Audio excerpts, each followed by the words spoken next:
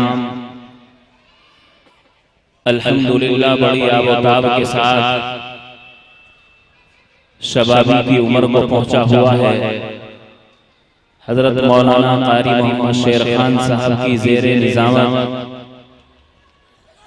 और ऐसे ही मदरसे के रोह रवा हाफिज मोहम्मद इब्राहिम साहब दामत बरकातुहुल आलिया और नाज़िम मदरसा हाज़ा और मदरसे के तमाम स्टाफ, मुदर्रिसीन और तमाम ओहदेदारान और कमेटी के हजरात, सब हजरात मुबारकबादी के लायक हैं कि उन्होंने ऐसी खूबसूरत मजलिस का इनेकाद फरमाया और हजरात उलमा की गुफ्तगू आप हजरात से कराई है। अल्लाह ताला इन सब को बेहतर से बेहतर बदला अता फरमाए।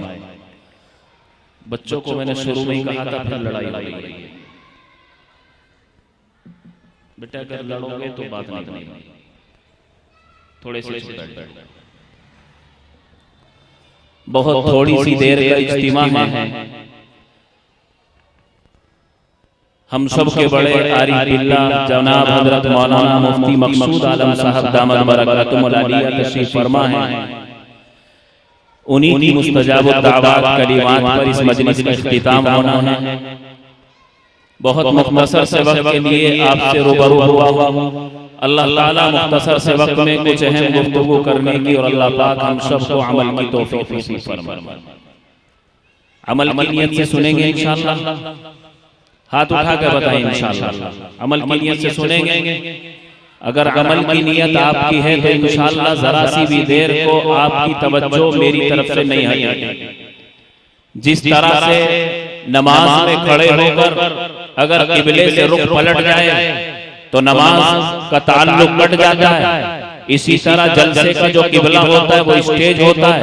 हालांकि इस माइक की आवाज महल्ले में भी जा रही है, जो हजरात बाहर खड़े हैं वो भी सुन रहे हैं, जो अपने घरों पर बैठे हैं उनको भी आवाज जा रही है। लेकिन जो फायदा इस जलसे का आप हजरात को होना है, क्योंकि आपके रूबरू बात करने वाले मौजूद हैं, आपकी आंखें उसको देख रही हैं, आपके कान उसकी आवाज को बराह रास्त सुन रहे हैं। अल्लाह तबारक व तआला जितना फायदा आप हजरात को और हम सबको करने वाला है वो दूर वालों को होने वाला नहीं है। इसलिए आप जरा सी तवज्जो दें। मुझे कोई ज्यादा लंबा चौड़ा तफसीरा करना नहीं है। मैंने कुरान करीम की 2 आयतों का सहारा लेकर जनाब नबी पाक सल्लल्लाहु अलैहि वसल्लम की 2 हदीसों का सहारा लेकर आपके दरमियान लबकुशाई की जसारत की है। अल्लाह तबारक व तआला ने कुरान करीम में इरशाद फरमाया, या अय्युहल्लज़ीना आमनू तक़ुल्लाह हक़्क़ तुक़ातिही, ए ईमान वालों अल्लाह से डरो। कितना डरो? इतना डरो कि जितना उससे डरने का हक है। यकीनन इस कायनात में अल्लाह से ज्यादा डरने का हकदार कोई नहीं है। अल्लाह की जात वो है कि जिससे सबसे ज्यादा डरा जाए, दुनियावी जिंदगी में भी डरा जाए। इसकी गूंज कम कर दो थोड़ी सी, इसकी थोड़ी सी गूंज कम कर दो। कहां है ऑपरेटर भाई? अल्लाह तबारक व तआला की जात वो है कि जो सबसे ज्यादा हकदार है कि उससे डरा जाए, क्योंकि अल्लाह तबारक व तआला ने कुरान करीम में दूसरी जगह पर इरशाद फरमाया, व अम्मा मन खाफा मकाम रब्बिही व नहा नफ्स अनिल हवा, और बेहतर है वो आदमी, कामयाब है वो आदमी और इखलास के साथ कि जिसने अल्लाह के डर को सामने रखकर दुनिया के अंदर कदम रखे हैं, हराम नहीं कमाया है, अपनी तराजू हाथ में लेकर उसके दिल में अल्लाह का डर है। अगर तूने खरीदने वाले को धोखा दे दिया तो दे सकता है, दुनिया से चोरी की जा सकती है लेकिन रब्बुल जलाल से चोरी नहीं की जा सकती। हजरत उमर बिन खत्ताब रज़ियल्लाहु ताला अन्हु अपना दौरे खिलाफत है और मदीने की गलियों में चक्कर लगा रहे हैं, सुबह का वक्त है और एक मकान के दरवाजे पर जब गुजरे हैं तो विंडो से आवाज आ रही है, दो खातून घर के अंदर बोल रही हैं, एक बूढ़ी माँ है, एक उसकी बेटी है। बूढ़ी माँ कहती है, बेटी आज दूध कम है, खरीदने वाले ज्यादा हैं, जरा पानी का बर्तन उठा करके ला और दूध में पानी मिला दे। वो जवान बेटी कहती है, वो मासूम बेटी कहती है, दादी जान दूध में पानी मिलाना जायज नहीं है, दूध में पानी मिलाना हराम है, धोखा देना हराम है। अगर उमर को पता चल गया जान नहीं बचेगी, अगर उमर को खबर हो गई हमें बचाने वाला कोई नहीं होगा। दूध में पानी मिलाना तो जायज नहीं है। बूढ़ी कहने लगी, अरे उमर कहाँ देख रहा है, वो अपने घर होगा, हम अपने घर हैं, कोई नहीं झांक रहा, कोई नहीं देख रहा, दूध में पानी मिला दो। उमर को कौन बताएगा? पता नहीं था कि हजरत उमर बिन खत्ताब रास्ते में गश्त लगा रहे और ये बराह रास्त कानों में आवाज जा रही। बेटी कहने लगी कि दादी जान मैं समझ रही हूँ उमर नहीं देख रहा है, उमर को कोई नहीं बताएगा, लेकिन उमर से तो हम छुप जाएंगे, उमर के वजीरों से तो छुप जाएंगे, उमर के मुखबरी से छुप जाएंगे कि उसकी खिदमत में ये बात नहीं पहुंचेगी। अहकमुल हाकिमीन का दरबार होगा तो अल्लाह ताला से कौन बचाएगा? अल्लाह तो देख रहा है, अंधेरी में भी पानी मिला दोगे, अल्लाह तो देख रहा है। ईमान वालो, अल्लाह से डरने को अल्लाह कहता है, या अय्युहल्लज़ीना आमनु तक़ुल्लाह हक़्क़ तुक़ातिही, इतना डरो कि इस हाल में मरो कि तुम मुसलमान हो जाओ। ये है कामयाबी, ये है दुनिया की फलाह, ये है आखिरत की फलाह। अगर अल्लाह के सामने जाने से पहले हम साहिब ईमान रहे और इसी ईमान के ऊपर खात्मा हो गया, इस ईमान के साथ दुनिया से जाना हो गया, खुदा की कसम मैं समझता हूं दुनिया भी कामयाब है और आखिरत भी कामयाब है। इखलास बहुत ज्यादा जरूरी है। अल्लाह को दिखलावा पसंद नहीं है।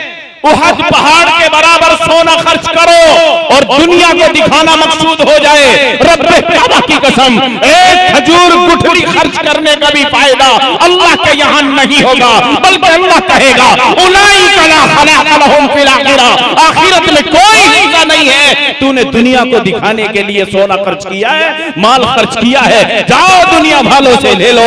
इमाम बुखारी अलैहि रहमा ने अपनी बुखारी में ये रिवायत ला करके सारी दुनिया को बेदार किया है। जहन्नम में डाले जाने की शुरुआत किसी काफिर से नहीं हो रही, किसी मुशरिक से नहीं हो रही, बल्कि दुनिया का वो मालदार आदमी होगा कि जिसने अपनी सारी जिंदगी माल को खर्च किया होगा, बेवाओं के सरों पर रुपट्टा रखा होगा, यतीमों के हलक में अपनी रोजी उतारी होगी और बेसहारों को सहारा दिया होगा। ऐ अल्लाह के पैगंबर, फिर उस आदमी को जहन्नम में क्यों डाला जा रहा है? वो तो बड़ा सखी है, न जाने कितने आंसुओं को साफ करने वाला है, न जाने कितनी बेवाओं के सरों पर रुपट्टा रखने वाला है। अल्लाह के नबी सल्लल्लाहु अलैहि वसल्लम ने फरमाया कि वो सखी जरूर है, यतीमों के पेट जरूर भरे हैं, बेवाओं के सरों पर रुपट्टा जरूर आया है, गरीब मिस्कीनों की मदद जरूर की है, लेकिन खर्च करने में दिल में ये ख्याल पैदा हो गया था कि दुनिया में तुझे हातिम ताई कहा जाएगा, दुनिया में तुझे सखी कहा जाएगा, इलाके का तू सबसे बड़ा सखी होगा, सबसे बड़ा मालदार कहलाया जाएगा। ये नीयत खराब हो गई। इस नीयत खराब होने की वजह से अल्लाह तबारक व तआला जहन्नम की शुरुआत ही सखी से कर रहा है। मैदान जिहाद में निकलकर अपनी जान की कुर्बानी देने से बढ़कर तो कोई कुर्बानी नहीं है। इंसान माल भी कुर्बान कर देता है, औलाद भी कुर्बान कर देता है, लेकिन जान सबसे अजीज है। इस जान की कुर्बानी देने वाला भी जो राहे जिहाद में तलवार हाथ में लेकर कुफार से मुकाबला करता हुआ अपनी जान की कुर्बानी दे दे, रब्बे काबा की कसम मुझे कहने दीजिए, उलमा के बीच में अल्लाह के नबी सल्लल्लाहु अलैहि वसल्लम ने फरमाया कि इस तलवार चलाने वाले की भी अगर नीयत खराब है, नीयत फासिद है, दिल में ख्याल है कि तू बहादुरी के जोहर दुनिया को दिखला दे ताकि तेरी दुनिया से जाने के बाद तेरी बहादुरी के चर्चे हो, तो जान भी चली जाएगी। अल्लाह कहेगा कि जहन्नम में डाल दो। मेरे अल्लाह, इसने तो तेरे लिए जान की कुर्बानी दे दी, इसने तो तेरे खातिर खून के कतरे बहा दिए, इसने तो गर्दन उड़वा दी, जान का कीमा करवा दिया। अल्लाह कहेगा उलाइका ला खलाक़ लहुम फिल आखिरह, आखिरत में कोई हिस्सा नहीं है। क्यों नहीं है? क्योंकि इसके दिल में बेईमानी आ गई थी, शोहरत आ गई थी, शोहरत पसंदी का ये तालिब बन चुका था। इसके दिल में शैतान ने ये वसवसा डाल दिया था कि तेरी बहादुरी के चर्चे कयामत तक आम होंगे, इसलिए लड़ रहा था। अल्लाह को ये अमल पसंद, जल्दी बोलो, नहीं है। एक राहिब हजरत ईसा अलैहिस्सलातु वस्सलाम की उम्मत में जो आलिम होते थे उनको राहिब कहा जाता था। एक राहिब अपने इबादत खाने में 60 साल इबादत करता है। कितने साल? 60 साल की इबादत करता है। अल्लाह मुझे और आपको तौफीक दे दे। हमारा तो बचपन लड़ने में गुजरता है, जवानी के नशे में गुजरती है। हम जवानी में एक दूसरे को कोई ताकत मानने वाले नहीं, अपने से बड़ा हमारा कोई नहीं। जवानी का आलम हमारा ये है, जब बुढ़ापा नजदीक को होता है, बीमारी पकड़ने लगती है, अब रुख करते हैं कि पोते हो गए, नवासे हो गए, चलो मस्जिद का रुख कर लें। साल में जो 80 साल की उम्र पाने वाला भी है, अगर पूरी जिंदगी का डाटा निकाला जाए तो 10-20 साल बमुश्किल ऐसे होंगे जिनमें 5 वक्त की नमाज पढ़ ली होगी। एक आदमी 60 साल इबादत कर रहा, इबादत खाने में बैठकर एक राहिब, कभी उसकी निगाह ना महरम पर नहीं पड़ी, कोई हराम का लुक़मा अपनी ज़बान पर नहीं आया। अल्लाह के सामने 60 साल तक रोता रहा, अल्लाह की इबादत करता रहा, लेकिन अल्लाह अपनी मेहरबानी दिखाने पर आया, अपना इताअत दिखाने पर आया। इसी राहिब को अपनी विंडो से चलता हुआ पानी नजर आया।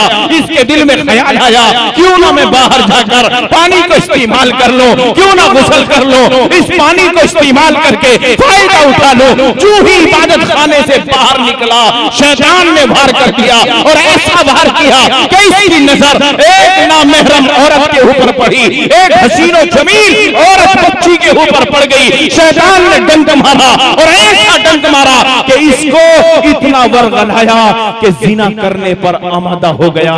यहां तक कि उस औरत के साथ जिना कर बैठा, उसके अमाल को तोला गया। अल्लाह के हबीब ने फरमाया कि उस अमाल को तोला गया।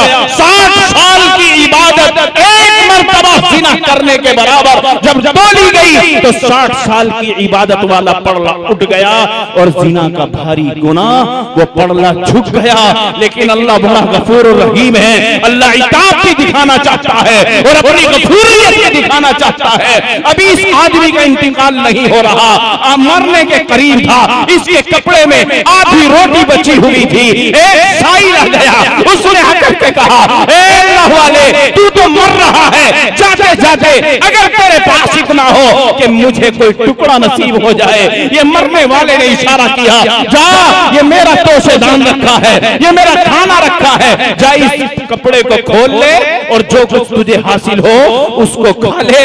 वो अल्लाह का फकीर भेजा हुआ, अल्लाह की तरफ से आया हुआ भूखा जब उस कपड़े को खोलता है, उसमें आधी रोटी का टुकड़ा मिला।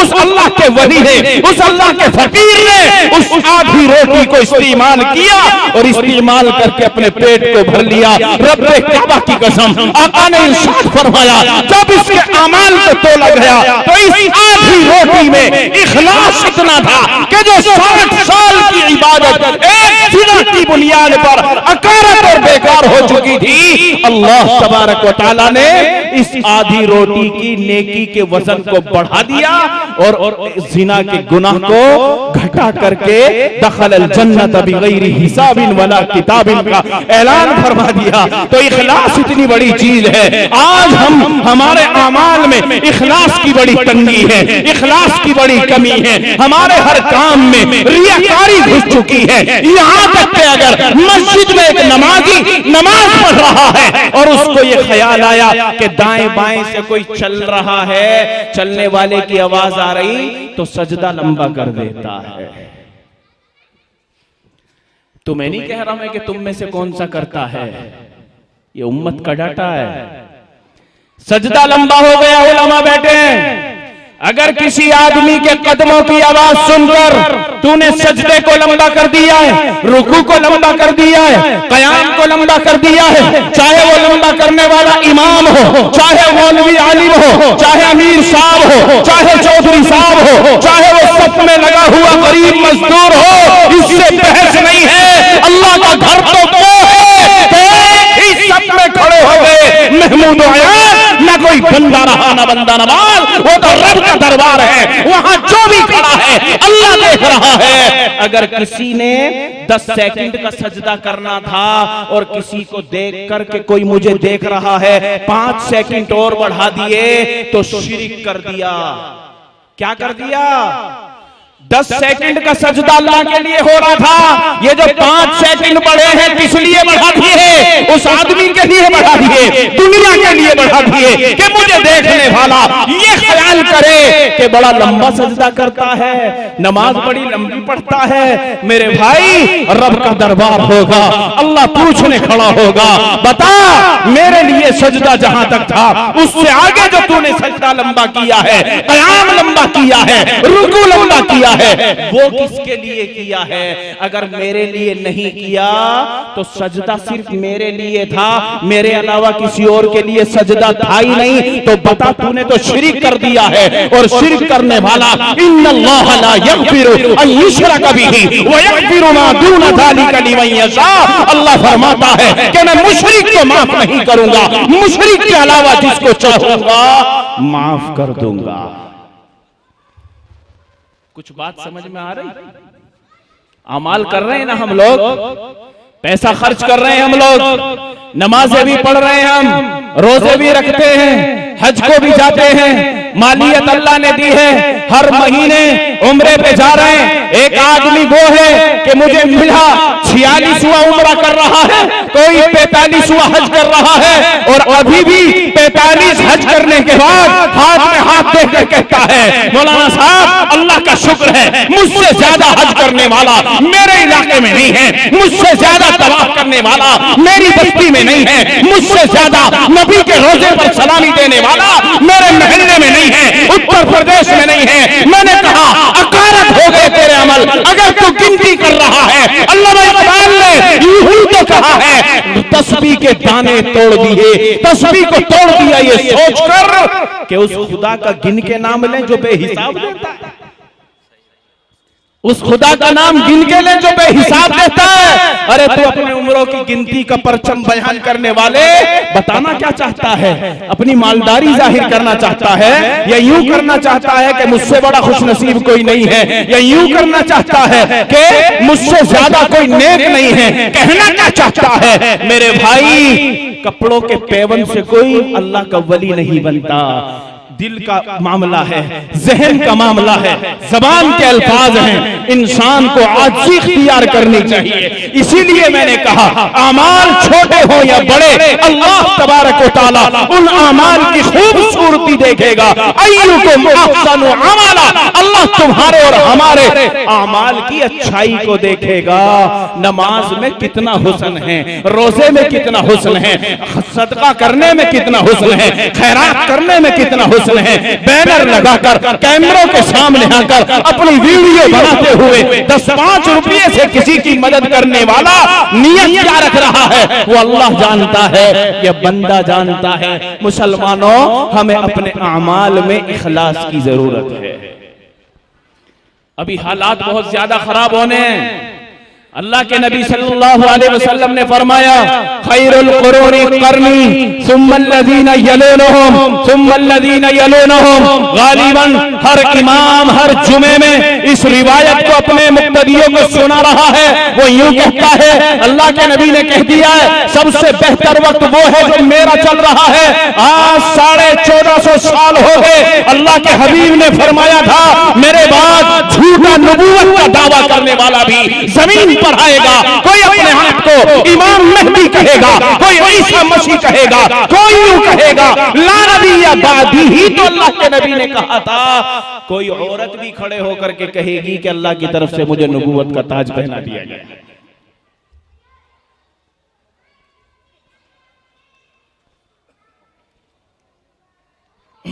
और ऐसा वक्त जमीन ने देखा है, ऐसा वक्त जमीन ने देखा है कि औरतों ने भी नबूवत का दावा करके खड़े होकर के अपनी जान को हलाक कर दिया है। मर्दों ने भी नबूवत के दावे किए।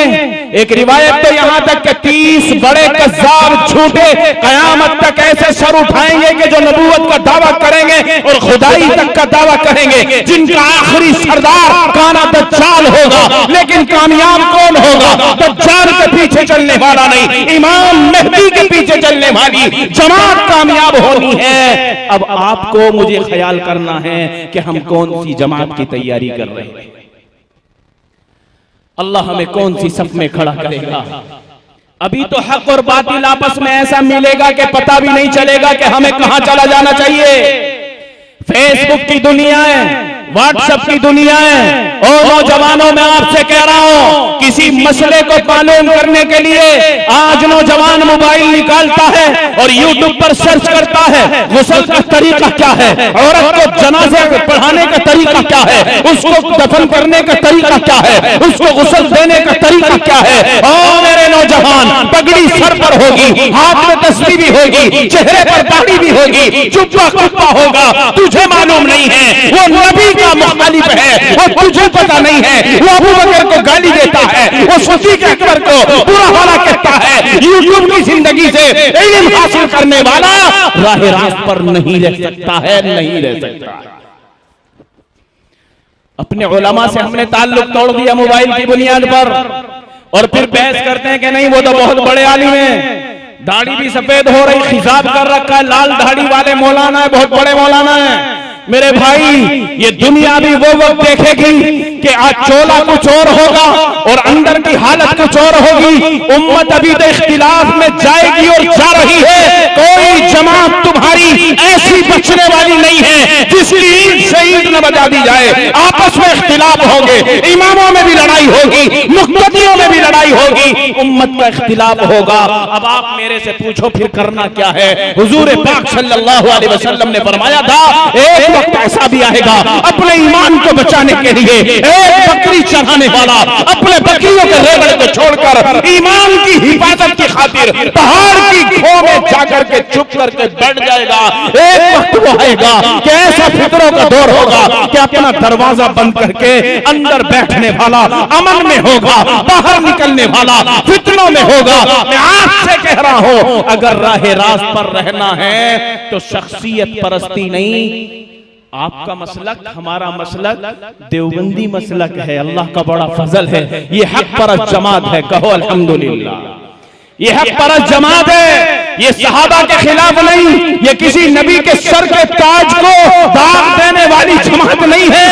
ये वाकई उम्मत वसता का हक अदा करने वाली जमात है। आप शख्सियत के पीछे नहीं जाइए, आप इज्तिमाइयत दारुल देवबंद के पास आइए, वहां के लेटर पैड से जो निकल जाए उसको आमन्ना सद्दकना कह दीजिए। मेरठ का मौलवी क्या कहता है, मुजफ्फरनगर का मौलवी क्या कहता है, जिस इमाम की मोहब्बत हमारे दिल में है वो क्या कहता है, छोड़ दीजिए। अगर अपने इमाम के खिलाफ भी फतवा दारुल दे दे तो बताओ इमाम को मानोगे कि देवबंद को मानोगे?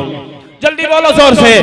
देवबंद को मानोगे तो बहुत गहरी बात कहने चला हूं। शख्सियत परस्ती हलाक और बर्बाद कर देगी। ये जो जमातें दुनिया में पैदा हुई हैं, एक जमात वो है जो मुहर्रम के महीने में काला लिबास पहनकर हसन और हुसैन की मोहब्बत में खड़े होकर मातम करते हैं। क्या आप उनकी मोहब्बत के उस मातम को जायज कहकर उनको जन्नत का हकदार समझ लोगे?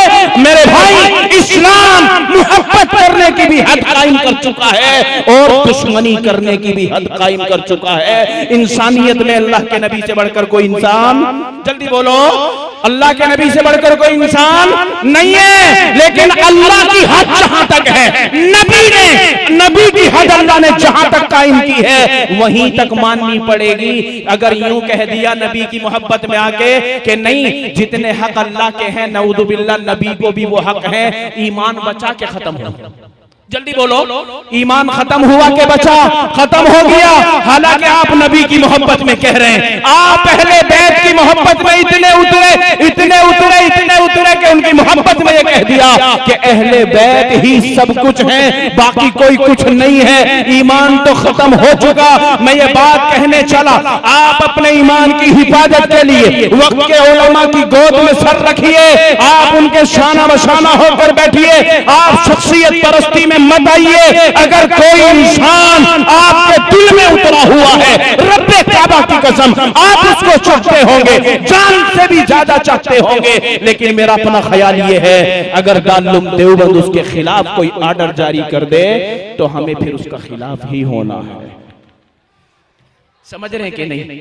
अकीदत कहां तक चलेगी? जहां तक हक साथ है, जहां तक वालिदैन की इताअत कितनी जरूरी है, इतनी जरूरी कि अगर वालिद काफिर भी है फिर भी तौहीन नहीं करनी, अगर वालिदा काफिरा भी है फिर भी तौहीन नहीं करनी, इताअत करनी है। लेकिन अगर बाप ही शरीयत के खिलाफ चलने का हुक्म दे दे, अब उलमा बताएंगे करना क्या है। अब करना वो है कि जो अल्लाह का कानून है, अल्लाह का हुक्म है। वालिदा अगर शरीयत के खिलाफ कदम उठाने का हुक्म दे दे, कुरान में तहरीफ कर दे, शरीयत के अंदर मुदाखलत पैदा कर दे, अब कानून यह है कि अब हमें अल्लाह की इताअत करनी, अब यहां वालिदैन की नाफरमानी करनी पड़ेगी। क्योंकि अब अगर वालिद की फर्माबरदारी करी तो अल्लाह नाराज हो जाएगा। शरीयत ने एक हद रखी है, मोहब्बत कहां तक करनी है। अल्लाह के नबी से बढ़कर हमें कोई इंसान कहो इंशाअल्लाह नहीं हो सकता है।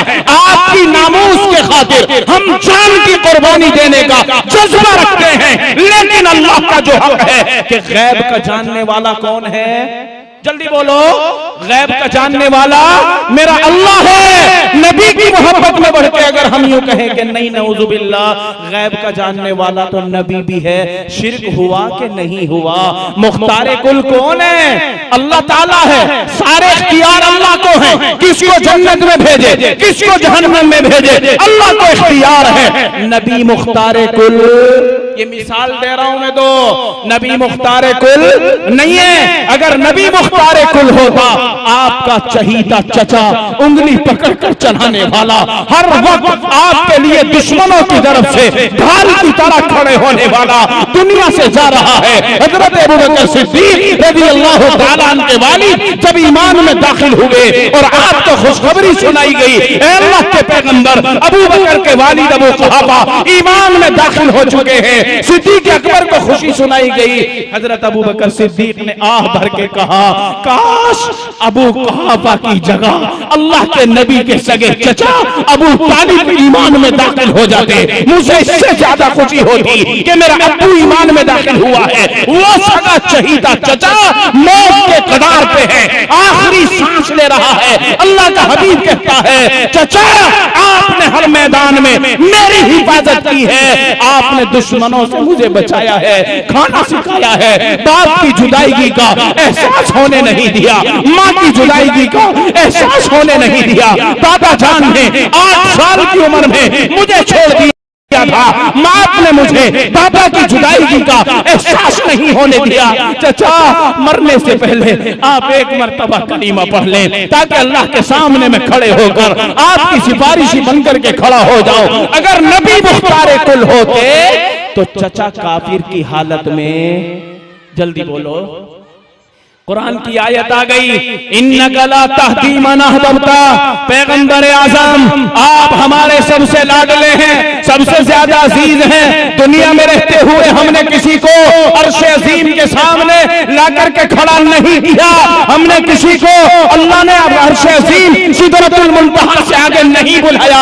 आप ही अकेले वो हैं जो 52-53 साल की उम्र में अल्लाह के सामने खड़े होकर हम कलामी कर रहे हैं। जिब्राइल की हद भी पार कर दी है, जिब्राइल भी वहां तक नहीं जाता, लेकिन अल्लाह ताला क्या कहता है, पैगंबर सारी चीजें अपनी जगह ठीक हैं, लेकिन हिदायत जिसको हम देंगे वो हिदायत पाएगा, हिदायत आपके कब्जे में नहीं है। इसलिए शरीयत ने जिसकी जहां तक हद रखी है, खुदारा मेरी बात को बड़ी गौर और तवज्जो की जरूरत है। मैं किसी के खिलाफ नहीं, किसी के मुवाफिक नहीं, सबके मुवाफिक हो जो हक परस्त हैं, सबके खिलाफ हो जो हक परस्त नहीं है। जो हक से हट करके बात करेंगे, चाहे वो कितना ही बड़ा वली हो, उसके खिलाफ हमें जाना पड़ेगा।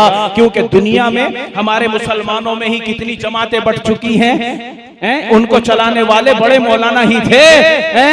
मिसाल के तौर पर कह रहे हैं बरेलवियत, शियत, कादरियत और ये जितनी भी जमातें, कादियानियत, ये जितनी भी जमातें बनी किसी जाहिल की बनाई हुई नहीं है। इनमें ऐसे भी हैं जिन्होंने तालीम देवबंद में हासिल की है और फिर तालीम हासिल करते करते अकल के मुताबिक चलकर शरीयत को छोड़कर एक ग्रुप में बन गए। तो क्या मेरे भाई उनके पीछे चलने से जन्नत मिल जाएगी? नहीं। हमारा अकीदा कुरान हक और सच, आपकी सुन्नत हक और सच है। जो जमात उसको कहेगी इंशाअल्लाहुल अजीज हम उसके पीछे चलेंगे। कहो इंशाअल्लाह। बस मुझे ज्यादातर तफसीरा नहीं करना, बहुत मुख्तसर सी बातें करनी थी। दुनिया बड़ी आखिरी स्टेज पर है, गौर करना जरा सी मैं क्या कह रहा हूं। दुनिया बहुत आखिरी स्टेज पर है, ज्यादा तुम देखने को नहीं। दुनिया कयामत की बहुत सारी अलामतें आज वो है कि जो जाहिर हो चुकी हैं। रब काबा की कसम बहुत सारी अलामतें उम्मत अपनी आंखों से देख चुकी है, जिनको अल्लाह के हबीब ने यूं फरमाया था, एक वक्त ऐसा भी आएगा कि ऐसा होगा। जब तो ये था कि होगा, मैं कह रहा हूं कि वो वक्त चल रहा है कि वो हो रहा है। मुसलमानों, रात और दिन अल्लाह से डरने की जरूरत है। न जाने कहां से जमीन फट जाए, न जाने कहां से आसमान गिर जाए। क्या दुनिया में ये अजाब नहीं दिख रहे? अल्लाह ने बस्ती की बस्तियों को हलाक कर डाला, खानदानों के खानदानों को उजाड़ डाला। एक लम्हे में जो कालीन से अपना पैर बगैर जूते के उतारते नहीं थे, आज वो जमीन पर, मिट्टी पर उसी को बिस्तर समझकर झोपड़ी डाल करके बैठे हैं। इलाके का नाम नहीं लेता, चारों तरफ इन इलाकों की भरमार है। अल्लाह के नबी सल्लल्लाहु अलैहि वसल्लम ने इन सारे वक्तों की पेशीन गोई फरमाई है। इसलिए संभल कर चलिए। मुसल्लों पर खड़े होने वालों को अपना रहनुमा समझकर मसाइल की पूछताछ कीजिए और उनसे कहिए हक क्या है, सच क्या है, हमें इसमें क्या किरदार अदा करना चाहिए, क्या मानना चाहिए। आइए तो पलटकर हम उस मोबाइल की जिंदगी से निकलकर अपने मौजूदा उलमा से राबते में रहें, उनसे ताल्लुक में रहें, हक की तलाश में रहें, अपने अमाल में इखलास की फिक्र करते रहें। अमल ज्यादा ना हो, थोड़ा हो, कहो इंशाअल्लाह अल्लाह के लिए होगा। नारे तकबीर, नारे तकबीर, नारे तकबीर। उलमाए देवबंद जिंदाबाद, उलमाए देवबंद, उलमाए देवबंद उनके रास्ते पर चलेंगे इंशाअल्लाह। ये तो कारी शेर खान साहब का काम था। अल्लाह जज़ाए खैर दे। नारा बहुत असल चीज है, क्योंकि इसमें एक तो बोलने वाले को जरा सा सुकून सा भी मिल जाता है। मैं अपनी बात कह रहा हूँ, बाकी कारी शेर खान साहब पता नहीं कौन से फिक्र में लग गए। खैर अल्लाह उनको भी जज़ाए खैर अता फरमाए। उनका नाई भी यहाँ अल्लाह ने कोई भेज दिया, इन्होंने नारा लगा दिया। नारे से इंसान का दिल जिंदा हो जाता है। इसलिए मैंने एक बात कही कि हमारे हर अमल में कहो इंशाअल्लाह इखलास। हर अमल, किसी गरीब के हाथ पर 2 रुपये भी रखो तो खुदा की कसम कहो, काश मेरे इन 2 रुपयों में इतना वजन हो जाए कि मेरा अमाल का पड़ला जब अल्लाह के सामने हो तो इस नेकी की बरकत से अल्लाह नेकियों वाला पड़ला झुका दे और बदियों वाला पड़ला उठा दे और मेरा काम बन जाए। अगर नियत ये है मस्जिद और मदरसों की तामीर में 1 रुपया देने में, अगर नियत ये है कि तेरी एक ईंट अगर मस्जिद के दीवार में लग गई, इतने इखलास के साथ दे रहा है जैसे एक लकड़हारा ऐलान को सुनता है। बादशाह ने ऐलान कर दिया अपनी मस्जिद अपने पैसे से बनवाऊंगा। क्या ऐलान कर दिया? और पूरी मस्जिद तामीर करवा रहा है। लकड़हारे को भी पता चला कि पूरी मस्जिद अपने पैसे से हो रही। उसने बादशाह के दरबार में जाकर दरखास्त रखी, बादशाह सलामत जरा सी इजाजत दे दो, 2-4 ईंटें हम भी मस्जिद के लिए दे दें। उसने कहा कि नहीं, इस मस्जिद को तो खालिस हम अपनी दौलत और माल से बना रहे हैं। लकड़हारे ने बहाना बनाया, अपने कपड़े में चंद ईंटें बांध ली और जंगल के रास्ते से जैसे गुजरा उसी में चंद ईंट लकड़ी भी रख ली और अपना गट्ठर बांधकर सर पर रख लिया। अब वापस जैसे ही आया जहां मस्जिद की तामीर के लिए ईंटें लग रही थी, वहीं आकर के इलज करके अपनी गठरी को गिरा दिया और जैसे ही गठरी गिरी बहाने से गठरी को खोला और वो 4 ईंटें या 2 ईंटें जो उसकी गठरी में थी इखलास के साथ उनको निकाल दिया। बादशाह के दरबार में ऐलान नहीं कराया, कौन को नहीं दिखाया, वो 4 ईंटें मस्जिद की ईंटों में लाओ मुझे दे दे। 100 कट्टे सीमेंट के 5000 रुपए। क्या नाम है? हाजी शहाबुद्दीन साहब, अल्लाह जज़ाए खैर अता फरमाए। मस्जिद के लिए 100 कट्टे सीमेंट के और 5000 रुपये नकद। तो लकड़हारे की कितनी ईंट है? 4 ईंट चट्टे में मिल गई, रिल गई। मिस्त्री आए, लग गई, ईंटें लग गई दीवार में। बादशाह को ख्वाब नजर आया कि बहुत बड़ा महल है और बड़ा चकना चूर हो रहा है, बड़ी जीनत है, बड़ी खूबसूरती है, दरबार खड़े हैं। बादशाह जैसे ख्वाब में दरबारियों के सामने आया और उसने अंदर जाना चाहा। दरबारी ने कहा कि नहीं, आप के लिए इजाजत नहीं है, आपका यह मकान नहीं है, आप इसमें नहीं जा सकते हैं। बादशाह ने कहा यह किसका मकान है? कि तुम्हारे महल्ले में एक लकड़ हारा है, ये तो उसका मकान है। बादशाह ने कहा कि क्या मैं इसमें नहीं जा सकता? कि हाँ, तुम नहीं जा सकते, तुम नहीं जा सकते। चुनांचे दूसरा महल दिखा दिया गया कि तुम्हारा मकान वो है। बादशाह सलामत ने अपने ख्वाब की तकमील के बाद उसी से पूछा, भाई तेरा महल कैसे जन्नत में बन गया?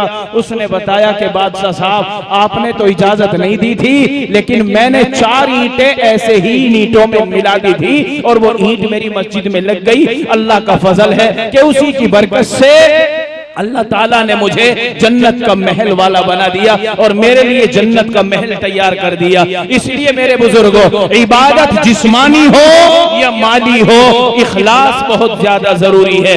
ईमान का बचाना बड़ा सख्त जरूरी है। हालात का तकाजा ये है कि हम रात और दिन चौकन न रहें, अपने लुक्मों का ख्याल करें। हराम जा रहा है कि हलाल जा रहा है, अपनी औलाद के लिए फिक्रमंद हो और औलाद के लिए फिक्रमंद होना ही ये है हम अपने इदारों की हिफाजत और निगहबानी करें और अपनी मस्जिदों की हिफाजत करें और इनकी हिफाजत में अपनी जान और माल की कुर्बानी का जज्बा अपने अंदर पैदा करें। मैं हाथ उठाकर आपसे एक वादा लेने आया हूं और आपके जज्बे को देखने के लिए आया हूं। कहो मुसलमानों, जेवर के जिंदा लोगों और जिंदा दिल लोगों और बुजुर्गों, कहो इन मदरसों के लिए, कुरान के लिए, हमारी इबादत गाहों के लिए, मस्जिदों के लिए माल तो माल है, अगर जान का भी नंबर आया कहो हाथ उठाकर इंशाअल्लाह, हम इंशाअल्लाह तैयार। भाई साकिब इसको रिकॉर्ड करके सारी दुनिया को दिखा रहे हैं हमारे मुसलमानों का जज्बा, क्योंकि हमें मरने से डरना किसे लगता है? डर जरा हाथ उठाइयो। देख, 2 एक ने हाथ उठा दिया था, फिर यूं हिला दिया। बड़े तेज आदमी भाई हैं, माशाअल्लाह। मरना तो सबको है ना, कोई ठोकर लग के मरेगा, कोई पानी में डूब के भी, कोई पहाड़ के नीचे भी दब के नहीं मर रहा, और किसी के ऊपर जरा सी कंकर गिर रही है वो खत्म। मारने वाला कौन? जल्दी बोलो, मारने वाला कौन है? बचाने वाला कौन है? रोजी देने वाला कौन है? रोजी छीनने वाला कौन है?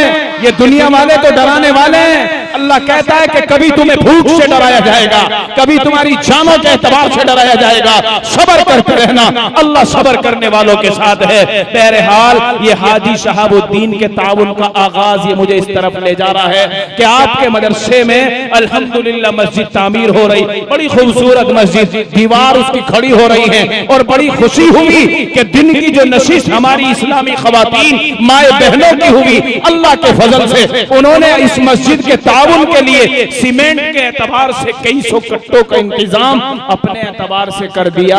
हालांकि वो भी तुमसे ही कहेंगी, किससे कहेंगी? तुमसे ही कहेंगी। ओ अल्लाह वाले मियां साहब, आज जोड़े का मुतालबा नहीं है, आज चूड़ियों का मुतालबा नहीं है, आज बिस्तर का मुतालबा नहीं है, आज मुतालबा यह है कि मैं मदरसे में गई थी, अल्लाह के घर की तामीर का मसला सामने आया, इतने कट्टे सीमेंट के बोल के आ गई हो, जरा इंतजाम कर देना। अल्लाह तुम्हारे से उसका इंतजाम भी करवाएगा और जो अब आप अपना इरादा करेंगे अल्लाह इसका भी इंतजाम करवाएगा। कहो इंशाअल्लाह। तो बड़ी खुशी हुई। रोड़ी डैश सीमेंट इसका इंतजाम अल्हम्दुलिल्लाह मस्जिद में हो गया है। अगर हुआ नहीं तो लिंटर में जो सरिया लगेगा, कितने साल तक मस्जिद रहेगी, कितने लोग नमाज पढ़ते रहेंगे, खुदा की कसम हम तो एक न एक दिन चले जाएंगे। 100 साल तक मस्जिद रही, 100 साल बराबर उसमें बैठकर, खड़े होकर, लेटकर कोई नमाज पढ़ता रहेगा, हम तुम कब्र में होंगे, अल्लाह उसके सजदे की बरकत से हमारे नामे अमाल में नेकियों का इजाफा करता रहेगा। मस्जिद के मसरफ से बेहतर कोई मसरफ नहीं है, इससे बेहतर मसरफ कोई हो ही नहीं सकता जो अल्लाह की रजा के लिए, क्योंकि अल्लाह फरमाते हैं कि मेरा घर वो तामीर करता है जो यौम आखिरत पर ईमान रखता है, जो नमाज को कायम करता है, जो अपना जन्नत में घर चाहता है, वो मस्जिद की तामीर में हिस्सा लेता है। ऐसा कोई तुम्हारे में है जो 1 या 2 या 4 या 5 क्विंटल सरिया मस्जिद के